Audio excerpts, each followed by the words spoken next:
Hey there, folks. So this is part two of our presidential election deep dive, if you will. So we hope you enjoy. Again, this will be our release for the week. You can find us again next Thursday for a new episode. Hopefully in better spirits because of election results. We shall see, though. Can't wait to talk to you then. Just as a reminder, you can visit us at thoughtsexpanded.com. That's thoughtsexpanded.com to sign up for our amazing Patreon exclusives, listen directly, and share our latest episodes with your family and friends. Thanks for listening.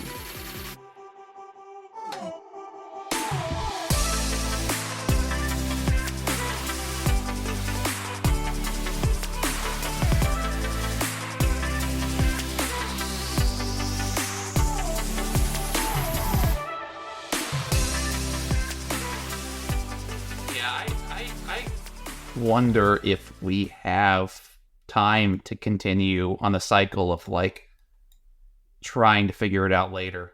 You know what I mean? Like, sure. Yeah.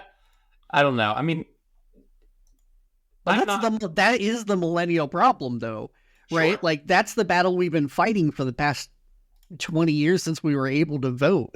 Is we don't have time to continue this stuff, and it's just kept continuing and deteriorating the entire time that we've been watching it, right? Like, that's why why what Rab's talking about is like there's a sense of urgency that this shit has got to flip now, which is why Bernie was so popular in the first damn place. Like, this stuff has got to stop, and Trump is pulling some of those people just because he actually says of the things he's actually saying. And that's the difference. Like we can all agree that the personalities themselves are terrible people, but the things that are coming out of their mouths, some of that shit makes sense. Like I no longer, and I'm saying some, I'm not saying all. I'm not saying like the racist stuff. Like, coming out of Trump's mouth makes sense, though. Like, I have been watching his speeches. He does not talk about anything on stage. Have you been watching the podcasts? Yes, I've been watching the podcast too. I listened to him ramble for 2.5 hours before I gave up on Rogan. Like, there was nothing of substance there. There actually was a lot of things of substance in that conversation.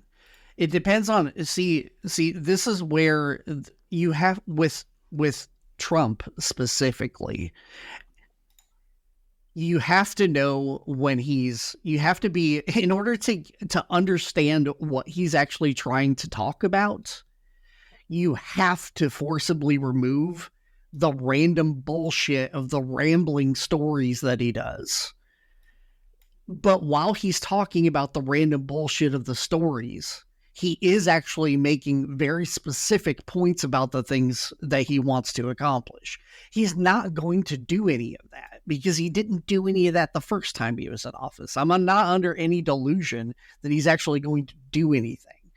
But the points that him and Musk and Kennedy make when they actually talk about what they're trying to achieve are actually fairly solid points. I guess I need like a large language model or something to break down what their points are, because I'm not picking them up when I sit there and watch them. And most people, like, I'm not hearing these like poignant points that you apparently are picking up in these things that he's saying. I don't hear them. So, like, what are some of these plans that he's talking about that you agree with, that you want to happen? What are they? Sure. So the things that Trump has said specifically, right? The main thing that Trump talks about, there's three main things that he talks about, and he talks about them over and over again. The first one is the border, right? That's the one which is one of the same thing that he ran on the first time, which is stop letting literally everybody come into the country. I don't think it's quite that insane. I don't think that literally people are just walking across the border, but I do think it's probably 70% easier at the moment for somebody to get across the border in some. Yeah, than previously. Previously under what administration? Trump's administration? Well, even under Obama's administration, there was less. Well, Like, less than now there was under Obama's administration. I mean, I think that situation has been on a ramp since Obama upwards in sure, severity. In the sense sure, of, when I say severity, I mean severity to the people who are trying to get into the country. Like for treating sure. them awfully started. I mean, it didn't start under Obama, but it Right. started escalated ramping under up Obama. then for sure. Well, And yeah. it continued ramping under Trump. It continued ramping under Biden. If Trump Right. becomes president again, it will continue ramping. And I think if Kamala becomes president again, it will also continue ramping. Like I think that they are going to make that situation worse no matter what. But I certainly don't think that something needs to be done about it. Like Trump saying that the situation needs to be solved to me is a bad thing. Like anything he's saying, any solution he's offering is to make the problem worse, to make it more difficult for people to get here. And I guess See, that's where I disagree. I think it Okay. should be more difficult for people to get here right now. But it's proven to have been ineffectual though. Like no matter what, people are going to get here. The only real difference is whether or not we're going to make it miserable for them to do that. Like it's the only thing that we can do is cruelty. The same number of people is going to get here no matter what. Yeah. I mean, I don't think people who get upset about migrants understand fully what they're trying to get away from. And No. America will be, even with the bullshit they have to deal with getting across the border, even with the chance of deportation, like they just have a chance at a better life here. Yes, and I completely agree. And I do think that we should definitely have a way for people to do that makes sense, right? I think there's a sensible way in order to manage this that allows people to still come here. That just opening the border and letting whoever the fuck walk across is a bad idea. No, yeah, it's a bad idea. There wouldn't be any more people than now. No, because but like that's what I said. Like we're 70% of the way there now. Like That feels like what's happening right now. A bullshit number that Trump would just pull out of his ass on stage. That where are you getting this 70%? Yeah, I mean, like 70% compared to where too? I mean, right? Like compared to what? Compared to when? Compared to under who? Like what is that 70% number? Compared to when Obama was in office, it feels like the border is much more open now than it has ever been in our past. But what makes you say that? What makes you feel like it's that way? What do you think is different if there's so many of them that we can bust them and fly them across the country, that's so always that they can just there's never been wherever they want to walk to our border and get enough people to fill an airplane. Like that's always been true. It's always going to be true under asylum. Using those people. That's right. the difference. The thing is that the people who were coming were claiming asylum, right? Yeah. Now, literally everybody's claiming asylum. That's not how it was previously. There was, sure? I just want to go live in America. And so I'm going to apply for my green card so I can go work in America, and then I can apply for citizenship and yada, yada, yada. If you ask somebody from Canada how hard it is to get their citizenship to actually get into the country, it's so much more difficult than somebody who's coming across the border from the South. It's just as easy to get into Canada illegally as it is to get into America illegally, okay? No, I'm saying from Canada to become a citizen of the United States. It is much more difficult. Or from Europe. It's the exact same process. Right. Well, the reasoning is different. What do you mean? So as a country, and this is just one of the multiple things I wanted to talk about, but everybody is just saying, okay, yes, I can go to America and have a better life. Yes. Do I personally want people to have a better life and have them come over here in a way that makes sense so that we can properly give resources and have plans for these things. Yes, I want that. I want us to be able to stably take people into the country, give them a way to have a very productive life, and let them have a better life than where they lived before. But we can't just have droves and droves and droves of people coming from other countries and just walking across the border. But that's not We can't sustain that. But that is happening. That is happening. It is happening. It is. But literally the reason that people are claiming asylum always now is because Biden has closed the border to everyone except for asylum seekers. Yeah. So, I mean, Biden's policy is so harsh. I mean, it is like, I'm not arguing for it either. I'm just trying to say, like, I don't understand why you think that making it harsher is going to make it better.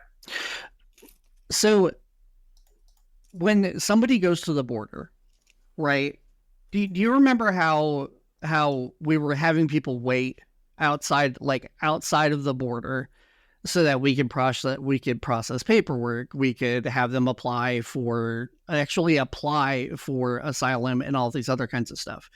That's actually written into our laws, that's the process that people have to follow. Currently, what's happening is they're coming to the border, they're claiming asylum, we're letting them in, and then we're giving them a court date 6 months to a year and a half out. But that's always been true. No, that has not been true, is what I'm telling you. That has not been true. That's always been true for asylum seekers. No, it has not. It has not always been that way. Okay. It's not. Sure. Well, it's actually international law that we have to bring those people into our country. Exactly. It's international. It's a illegitimate law in the U.S. that lets the U.S. store them in Mexico. Like that's a deal that the U.S. made with Mexico, illegitimate to international law. Okay, yeah. Sure. Okay, fine. I'll concede the point, and I'll even go to say that I'll concede the point, and I'll agree with you. Okay, what I'm going to say is that there's too many people. We cannot sustain the amount of people that are currently trying to get into the country. But it's unsustainable. About there being too many people. I'm not saying that it can't. What I'm saying is that that's what he's talking about. That's one of the points that he's talking about. Okay. Right. But so one of the second points he's talking about, because I want to get to the other ones because we've been talking about this one for 15 minutes. Sure. Is that so one is the border. The second one is the actual relationships that we have with some of the other countries, especially those that are adversaries to us, right? Okay. The entire time that Russia has been at war with Ukraine, Biden has not talked to Putin once to try to have a conversation about there being a ceasefire. They have not talked directly once. It's been reported on all over the place. He has not had one direct conversation with him. That is something that Trump says over and over again, that he would have a conversation with Putin and stop the war. And it's also something that Rab alluded to earlier when he said, I don't think that that's a good enough reason to vote for Trump, but that it would probably make a difference. Also, we have no relationship with China outside of our trade relationship anymore. People used to just dog on fucking Trump, and to a degree, I agree with them. They would just dog on him because he would get buddy with the dictators of the world, right? It's a bad look from one perspective. From the other perspective is we actually have a line of communication to them, which we did not have before. I would much rather there be a line of communication where we could actually talk shit out instead of it always being like, well, if you don't do what I want you to do, we're going to fucking bomb you. Because that's been the conversation that we've had over the past 50 years. Is that if you don't do what we're going to do, we're the ones with the nukes. Ours are bigger and we're going to fucking bomb you. So you're going to do what we want you to do. And so that's point two. Is that we could actually open up dialogues with these countries that we're having so much problems with and potentially avoid the escalations that we feel are inevitable right now. There's a chance. I mean, I feel like it's just Russia. Like, really, that's the only one that he has anything to offer on at all. Yeah. I mean, like, probably the Ukraine war would end faster, which I think would largely be a good thing. I don't think what's happening over there is productive for anyone. I mean, I think the Ukrainians are just losing territory at this point. So if it could end swiftly, I think that would be good. But I also, like I said before, I don't think that's necessarily something that's worth going out to the polls for him for. I don't think that puts him over the edge in my mind. Right.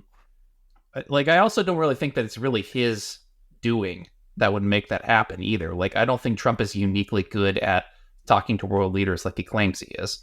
Right. Agree. I think, I mean, contrary to your point, I think there's a major counterexample in Iran where, like, he set us back significantly. So, I mean, to me, it's just kind of like, it's one of those things that's a wash.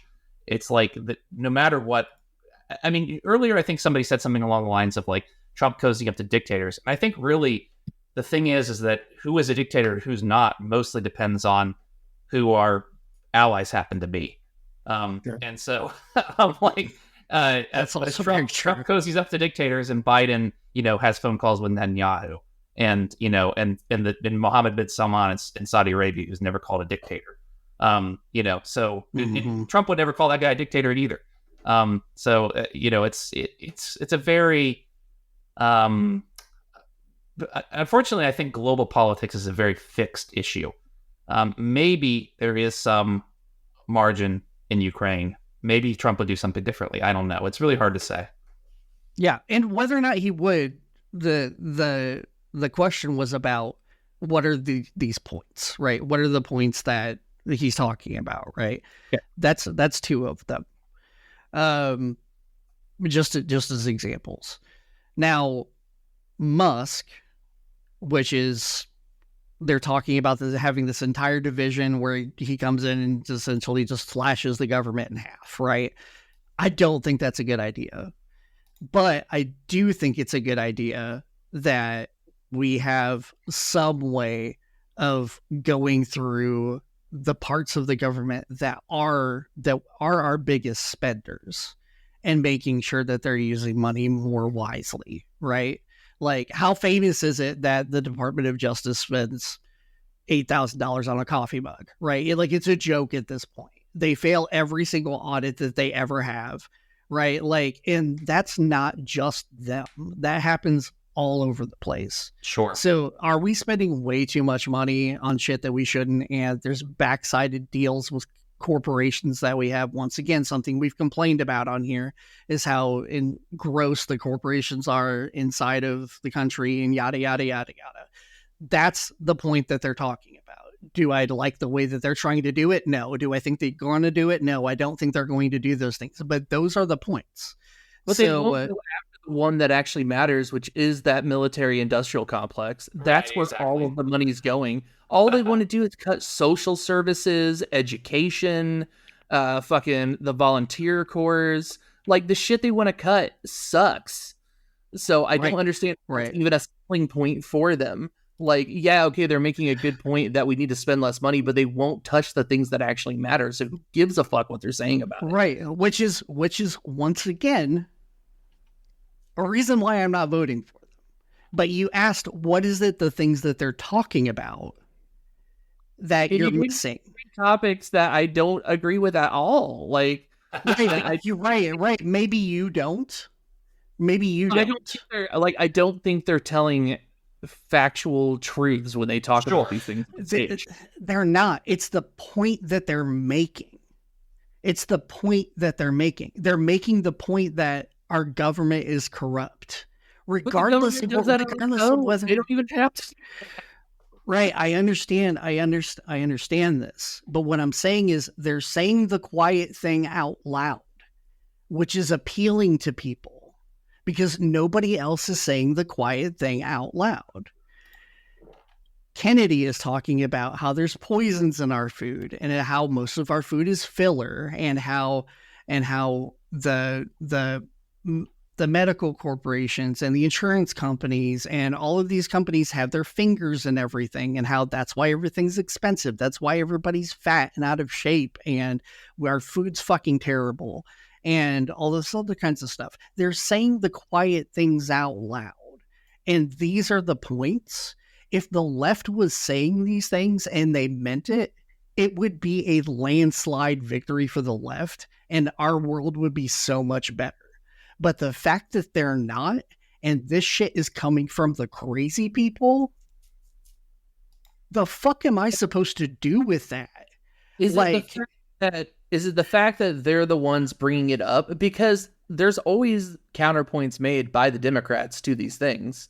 Like, it's not that Harris has not talked about her border policy. It's not that Harris hasn't talked about her international policy. It's not that Harris hasn't talked about, health and wellness in America. They're talking about these topics. So what is it about bringing it up that makes it different? Other than the thing that makes it different, saying this is broken and not really giving any way to fix it. They're saying it's broken. The Democrats are not saying it's broken. Nor do any of us think they do fuck all about it. Because like you said, you're okay with the establishment winning this election, even though they're putting up essentially a candidate that nobody voted for outside of her being the current vice president. Like, people are sick and tired of that bullshit. And that's where their appeal is coming from people. That's the thing. They're saying the quiet thing out loud. They're being obnoxious as fuck about it. They're making valid points, even though 70% of what they say is bullshit and they never do anything about it anyway.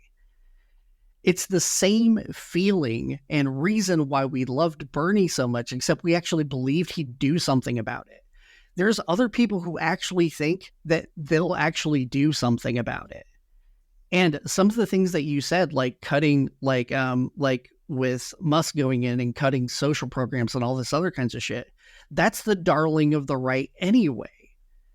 So not only are they pulling the people from the right, that they're solidifying their base, but they're also getting people who are just fucking fed up. Like that's the thing that some people just, I don't think they understand, is sometimes it's enough just for them to say the words, even if they're never going to do anything about it. Because that's how Trump got into office the first time, was just by saying the quiet things out loud. Sure. Well, I mean, in both cases, if he wins this time, in both cases, it will be because effectively a Democratic administration got into power and then did nothing. That is what is the cause of Trump both times, if it happens the second time. So, I mean, it's like, I think that in some ways, like, if Trump does win, then the Democrats get to do this again, which is basically say, like, well, now we've got to stop whoever's next. And also they get to claim now that they're the ones who get to say things out loud, right? And that they're the ones who get to, decry what's going on as bad. Mm-hmm. And then we're stuck at basically the same place over again. Where I think it'll be really interesting to see if they're allowed to say those quiet things out loud with this Republican Party that's so freedom of speech, whether they'll be allowed to say the things out loud. Because I think it's ridiculous to call out Democrats for censorship and to not think that Trump would just censor people as well. I would say that here's the thing. If we ride this out, no matter which way this goes, okay? No matter which way this goes, if it's Trump, if it's Kamala, let's just say it doesn't matter. Let's say it doesn't matter, okay? And we get through the next 4 years either way, okay? And everything is pretty much the same as it is today. Let's just assume nothing happens. It doesn't matter who wins, okay? In the next 4 years, a lot of old people have to die, and a lot of young people have to give a shit in order for there to actually be a change in our country. And that, so how you were saying, like, let's just vote for this system and hope that everything's fine and we'll figure it out in 4 years, right? that is our chance to figure this shit out in 4 years, regardless of what happens here. Well, hopefully. The question is, right, like you're saying, do we get there? And are we going to be there? And here's the other kicker, and maybe this is why the left is pushing so hard for this continuation of hostilities in the world, is that it has been proven time and time again, especially in this country, that if you're in a war, you're much more likely to keep the same presidency and the same Congress. And so if we're pushing war, right, and it seems like every single time we have a Democrat in office, now we have war, which is not how it was in the past. It was the opposite. It was Republicans that were pushing war from Bush Jr. backwards. And then with Obama, that switched. Like, that's how you keep and solidify your power base, is through war. Like, just historically through our presidents, that's how it's been. And we will have a very, very, very hard time being focused internally to make the changes we need to make if we're in war 3 to 5, right? Like, it's going to be very hard for us to focus on domestic issues, because it's been also notoriously proven that while we're in a massive war like that nothing gets done at home, because that's not where we're focused on. Like, social issues just don't happen in times of war. Those are peacetime things. So that's where the toss up is. Like, I think it's right now, nobody should fucking vote, and we figure out what the fuck it is we need to do, like, before this shit goes too far, which you may already have, who knows. But I don't think that voting for either candidate at this point is how we actually progress this country into the country we actually need it to be. And that's why I'm at the stance I am now. Like, I refuse to play this game any longer. Yeah, I mean, I think that to the extent that voting can produce change, we may be at the point where, like, it is better to tell people, like, to tell the leaders in charge that everybody or that most people are not in support of any party, than it is to go out and support one or the other. I mean, I think that's a logical argument, at least. And it has some sway over me.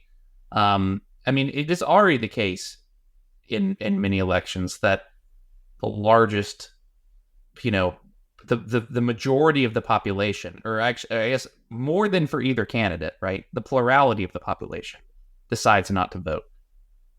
So, if we did have, and I don't know that this is going to be the case in this election, but if we did have an election where it was like 10% turnout or something, like, that would say something.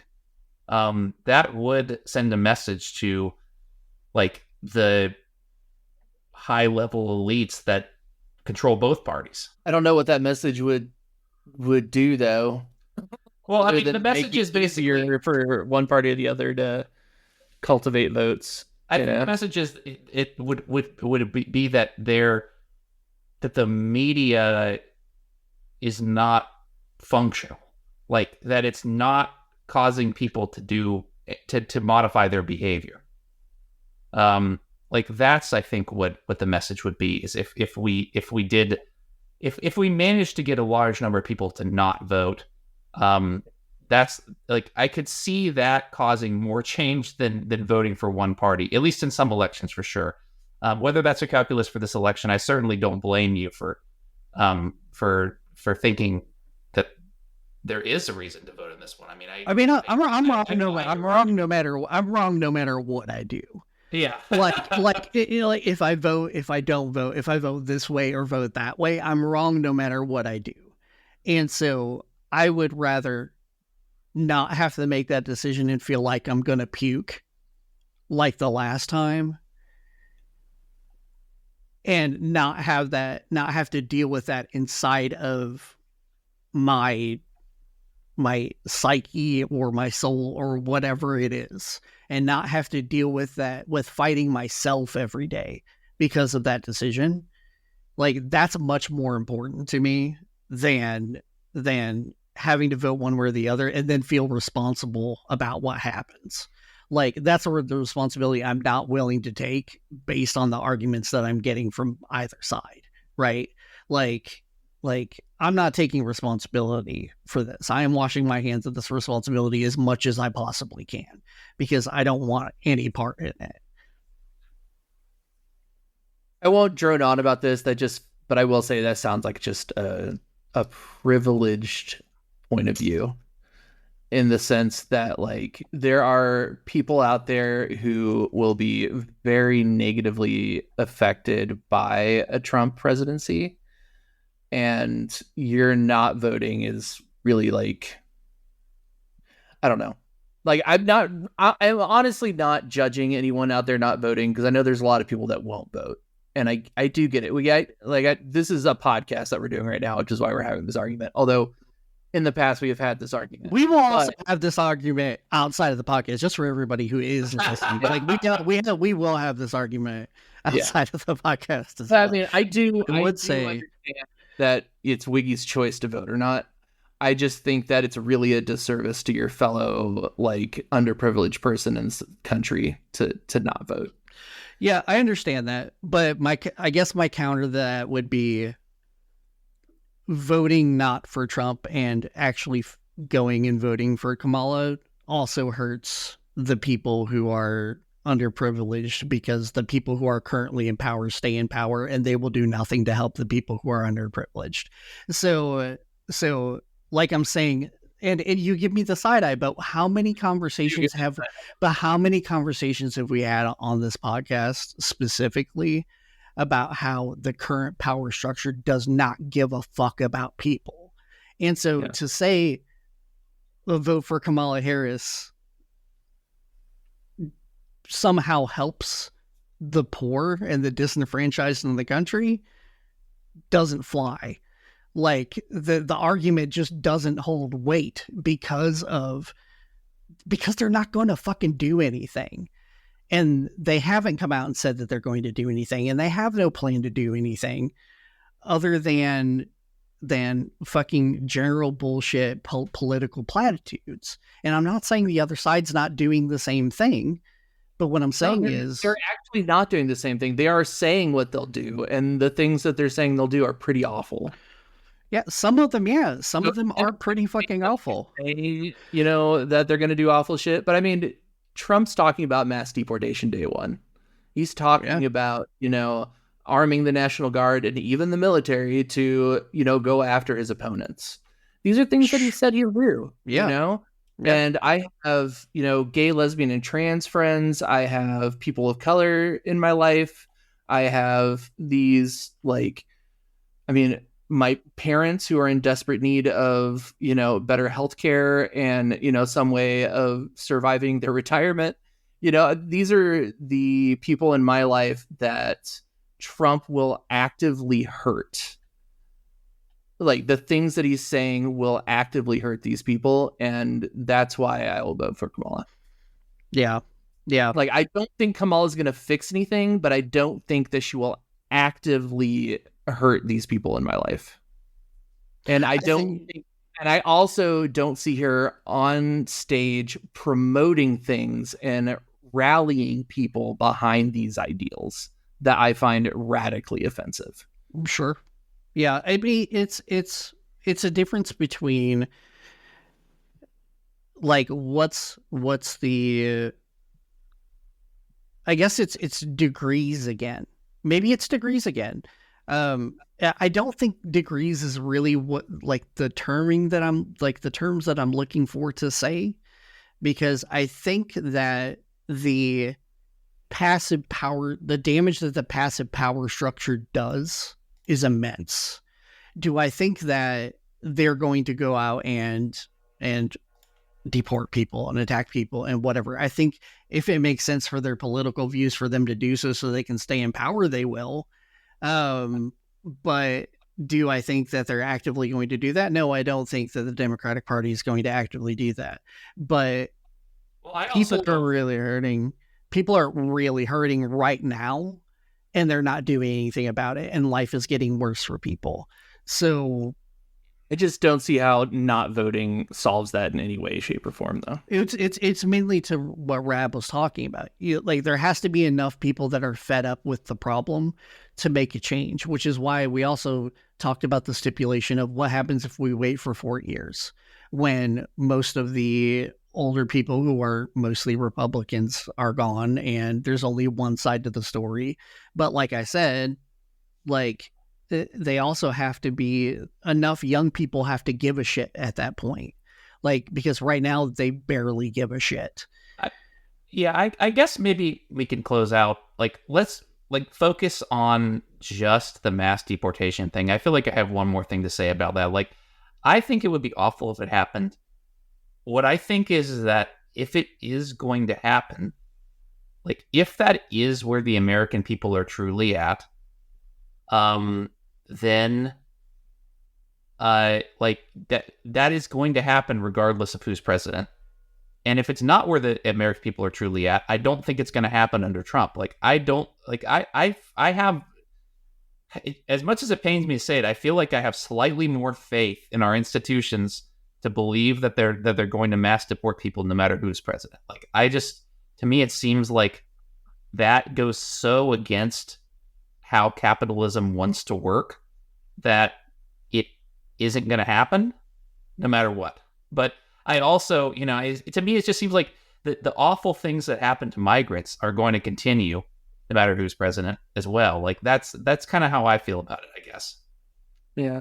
But giving racists and bigots blanket or like tacit permission to like do those things out loud and in public via this mouthpiece of Trump doing it on stage over and over again, it just feels dangerous to me. I definitely think I obviously know at this point that 50% of America is like kind of racist and Sure. Whatever. Like, I know that's true, like, just by looking at the statistics that are out there and living through the 2016 election, I realized that was true, but I think the permission that Trump gives to people to act out on those feelings and not like internally reflect on them and instead feel bolstered to, act upon them, that is dangerous, in my opinion. I guess it comes down to, like, George Floyd happened during Trump, and I think that happened because Trump, of that effect you're talking about, right? Yeah. Trump basically empowered the police to feel like they could kill somebody, in cold blood, with a knee on the neck. Like, I think that event may not have, it probably wouldn't have happened if Obama had somehow gotten another term, or if, Hillary had won. And what happened to George Floyd was awful. But I mean, I think that what's come out of it, like, I don't think that that necessarily was worth it for him to die. Like, certainly, obviously, he was not well aware he was making any kind of sacrifice. But like, what came out of that movement, I think, was a net positive, even if it didn't accomplish a whole lot. I think the social changes that came out of it were good.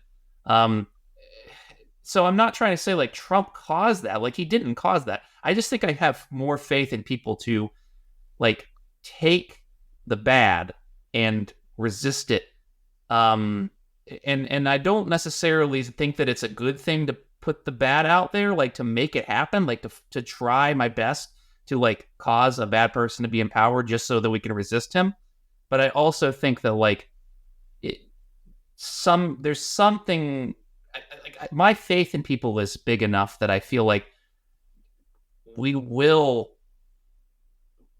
have to get past this. And I don't think that electing Trump is a step on the stage to get past this, but it's like, I think that people are going to make the steps to get past this, no matter who's in power. I think people be able to make the right choices and resist it in the ways that they can, no matter who's in power. I think the way resistance looks definitely makes a difference who's in power, right? Whether you're like fighting against a dictator or like trying to dismantle this corrupt institution, right? Like that's kind of like who's in power makes a difference in like the tactics on how you fight it, I guess.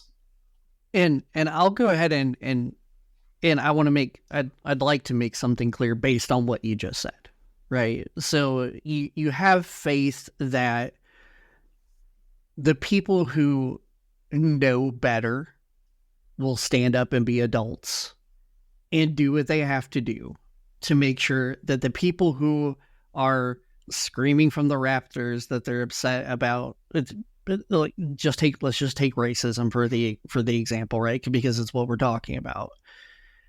That the grown-ups in the room will stand up and say, no, that's wrong. This is why we need to have a come to Jesus moment, as they say, and we need to squash this and we need to move past it, kind of like what you just said. And what I may not have made clear in the past, and something that I want to clarify, is that is why I'm so bullish on the First Amendment. Because that's what gives us our right to tell the racists that they're being racist and that it's not okay. If we tell them that they can't say those things, they can, when they're in power, they can just as easily tell us that, no, we can't say no to them.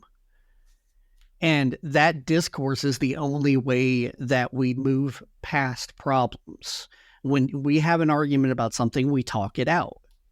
And we come to either a place of agree to disagree, or one of us changes our minds based on the information that somebody else has given you.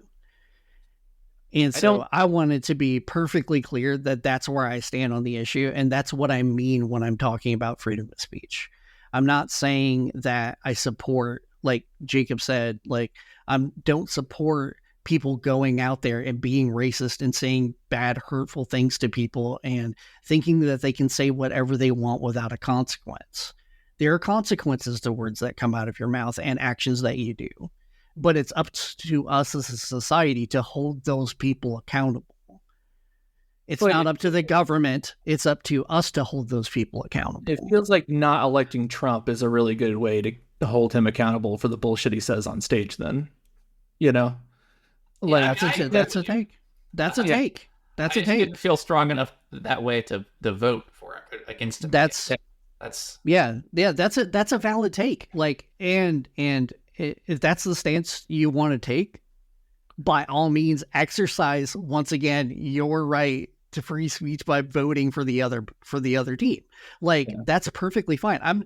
I've never once said like you fucking idiot, like, why are you voting for Kamala? Or I don't tell Trump people like, hey, you fucking idiot, why are you doing this? Because that gets nobody anywhere.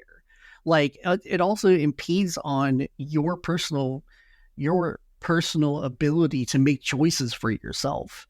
Like, and so no, I'm not going to tell anybody how they should vote, but I'm also not going to accept anybody else telling me how to vote either. And I think that that's fair, that's free, and that's the way our country should work, because that's how we move past stuff. Even we bounce back and forth on issues. Sometimes they switch sides. Whatever the case may be, we have moved ourselves to this point. Whether or not this point is good or bad, personally, I think it's bad, but it also proves the point that progress does happen when you allow people to make their own choices and we flush out what happens. I want to believe that's true. I just don't feel like history says that's true. I don't think that there are enough adults in the room that'll stand up and do the right thing. I think that instead people will do like the thing that they do and try to avoid it and keep their head down and just let whatever happens. I mean, we saw it in Germany. You saw it in like the Salem witch trials, the Crusades, every atrocity that's ever happened and will continue to happen. It's because people don't do that thing. They don't stand up and tell people, no, you can't do that. That doesn't, that's not okay. They just don't do it. They don't want to cause it trouble. And as a result, bad shit continues to happen. Well, yeah, we as a species managed to move past all those things, though. I mean, and I'm not trying to say like I don't know. I feel like we don't have a large amount of control in the U.S. of whether those things are going to happen or not to some degree. Like whether horrible things are going to happen. We don't have a large amount of control as voters for sure. And I guess I feel like neither party is offering me the opportunity to prevent them. I feel like climate catastrophe is going to cause a lot of big problems, like even just beyond like areas being destroyed. There's going to be migrant crises and other things like that. And I don't have faith in either party to be able to handle those in a humane way. I don't know. I don't either. I have a hope that my party will do it in a better way than the other party. To sum it up in one phrase, I think I'm very depressed about the chances of either party to do it, and I'm very optimistic. Where I'm optimistic is the ability of humanity as a whole to move past it, to move past all of this. I think we will persist and survive no matter what happens, and that's what gives me hope, not either of these political candidates. Yeah. I'm on the side of at the moment. I'm on the side of we have to balance urgency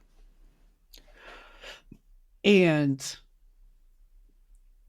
climate change is quickly and more quickly changing, right? It's changing faster and faster every day. Like as things compound and become a bigger and bigger and bigger problem, they become harder and harder to manage over time, right? Definitely something that we should be trying to fix. As Americans, we only have so much weight because so much of the pollution is coming from China and India and other places where they're doing nothing but burning coal and making more coal mines. And that's where the factories are. And that's where the highest concentration of people are, and yada, yada, yada, yada. There's only so much that we can do. But the reason why I say that is the thing that I'm worried about right now, right this very second, is somebody setting off a nuke. And it doesn't fucking matter whether or not there's fucking climate change, because there's going to be climate change when the fucking nuke goes off. Like that's what I'm worried about. All right. Well, that sets us up perfectly for a part two, because at the end of our last political episode, I posed the question, does a Trump presidency bring us any meaningfully closer to a nuclear apocalypse? And discussing that topic, I think, would be fine for our next episode, because it will come out after the election, and whether or not Trump becomes president or not, it's a valid conversation to have, So that seems like a fun part two for this, if we're going to continue. And somehow, if we're going to have that discussion, we need to find a way to stay on topic, because this has been rambling all over the place. Yeah, well, and that's something else that I hope everybody who's listening understands, and that is one, we're very, very long-term friends, and Jeff and Rab are like brothers to me, and so we argue all the time. This is not anything new. We don't hold this stuff against each other if we have a different of opinion. And so please keep that in mind, that even though we speak very emphatically about what we believe and where we are, it's mostly just because we care about each other so much that when we disagree, we want especially with me and Jeff, we want the other person to think the same way that the other person does. That happens very, very much and very, very often. And so please don't think that just because we argue about this stuff on here that it actually means anything, because it doesn't. Like 15 minutes from now, one of us is going to post a meme on the meme channel in Discord. Like nothing changes. Yeah, nothing changes just because we had this conversation. So please keep that in mind. And we will continue to argue about shit like this till the end of time. Like Jacob said, Until we're all washed in the sea. Until we're all washed in the sea, whether either from nuke or climate change. Or we use the National Guard to our house to like just push us into the sea, like march us there, like Roman Emperor style. That could definitely be a thing too. Once I'm in the sea, though, once I'm tossed into the sea, you're done, Wiggy. You are done. You know what? Neptune is on my side. If we're pushed into the sea, what's the point at that point? Like, like if you want to say I told you so, fine. Like, I'm not even like what's the point? What's the point, right? Like, we're all pushed into the sea. So, okay.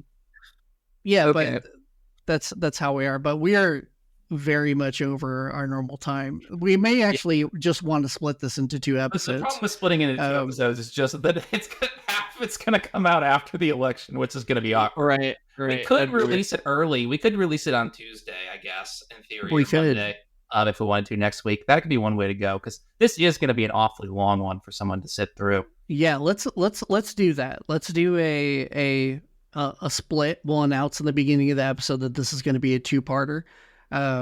We'll release one early. Jeff is our editor, so we'll figure out what the timing of that looks like. So just keep an eye on the boards. We'll release it on Tuesday morning. That's fine. Okay. So we'll release one on Tuesday. And then of course this one just came out today on Thursday. Even though we're not recording. Yeah, it's definitely Thursday, guys. Yeah. Yeah. So we'll do that. Happened on Thursday. We all know about it. We just chose not to talk about it. That's right. Yeah. Okay. Yeah, we just before we end this episode, I don't think my uncle would have given a shit about the conversation we had, but I do want to dedicate this episode to my Uncle Chuck, who passed away on Sunday.